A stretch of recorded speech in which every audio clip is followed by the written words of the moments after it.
خپل ټیکسونه د ټیک ټاک دی واپس واخلي او د دې سره سره موږ د مرکزي حکومت نه بیا دا مطالبه کوو چې دغه خپل ټیکسونه د ټیک ټاک واپس واخلي. نن موږ په مټه چوک کې راوتي یو دلته مظاهره کوو. بیا به د دې نه علاوه تاجک برادرۍ مشران دلته ناست دي، دا بازارونه به بندېږي، دلته به موږ شګه کوو، ناپال کوو، د هغې نه وروسته به موږ ټیک ټاک تا ته موټروې بندوو، دغه ځای به درته درنې اچوو. مخکې د هغې نه چې بیا حالات خرابېږي بیا به ذمهداري چې دا د صوبایي حکومت هم وي او دا به د مرکزي حکومت هم وي. دې وجې نه دوی په خپل فیصلو باندې نظرثاني وکړي.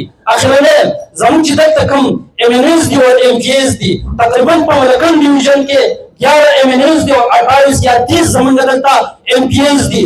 دوی په خدمت کې زه دا عرض کوم چې نن دې دوی د ټیک ټاک استعفا ورکړي، عوامو له دې دلته دوکه نه ورکوي، د عوامو سترګې چې دي هغه دې نه ځغلوي چې دی به دلته ما په دوکه کې یاد شي چې ما ستا لپاره خبره کړله، زه ستا لپاره لګیا یم چې جهاد کوم. دا ټول موږ عوام چې دی دا غولوي، دا زموږ سره دوکه کوي. دغه ځای دی پارلمان کې ناست دی، دی مراد خو اخلي، دی خپل پروټوکول چې دی هغه ټیک ټاک اخلي، دی خپلې تنخواګانې اخلي، د ده د خپل بچي د مستقبل سوچ دی.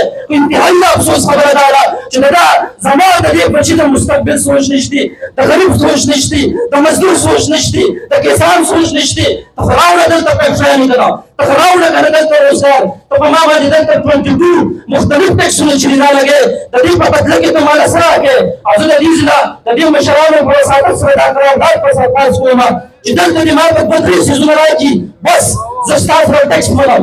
نمبر فسټ ما ته دې دلته امن راکړي، تاسو په دې باندې زما سره متفق یئ، ما ته دې امن راکړي، دهشتګردۍ د ملکن ډیویژن نه ختمېږي، زه به درسره دغه ټیکس منم.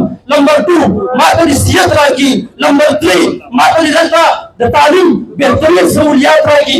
انشاءالله د ملکن ډیویژن عوام به بیا ستاسو سره ولاړي. او اخرنۍ خبره دا ده چې په اسلام آباد کې ته کوم مراعات خورې او ستا د دغه MNAs د دغه منسټرانو کوم پروټوکول او کوم مراعات دي هغه دې زما بچي ته راکړي. زه خو ټیک ټاک ستا سره بیا دا ټیکس منم. ورنه که داسې نه وي ته ما ته مراعات نه راکړې، ما ته پروټوکول نه راکړې، ما ته تحفظ نه راکړې، نو په هېڅ قسمه صورت زه ستا دغه ټیکس ته نه یم تیار. دا جدوجهد به انشاءالله زموږ جاري وساتي.